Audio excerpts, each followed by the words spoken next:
नमस्कार मित्रमैत्रिणींनो, तर चला मस्त आपण अख्खी मसूरची भाजी करणार आहोत. त्यासाठी मस्त कांदा हा मी गॅसवर भाजून घेतलेला आहे, खोबरं टमाटर मस्त भाजून घेतलेलं आहे आणि ही अख्खी मसूर. तर चला बघू शकता, आता आपण मस्त हे अख्खे मसूर थोडेसे भाजून घेऊ, थोडंसं तेल टाकून. आणि हे जे आपलं वाटण आहे ते आत्ता मस्तपैकी टमाटरचे मी साली काढून घेतलेले आहेत. आता हे आपण मस्त त्याचं वाटण करून घेऊया.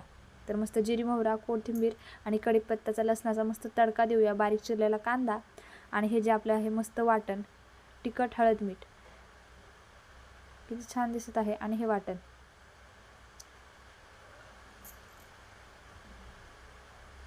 बघू शकता. आणि आपले अख्खे मसूर मी हे मस्तपैकी भाजून घेतलेले आहेत. तुम्ही कधी केलीत का अशी अख्खे मसूरची भाजी? मला कमेंट करून नक्की सांगा.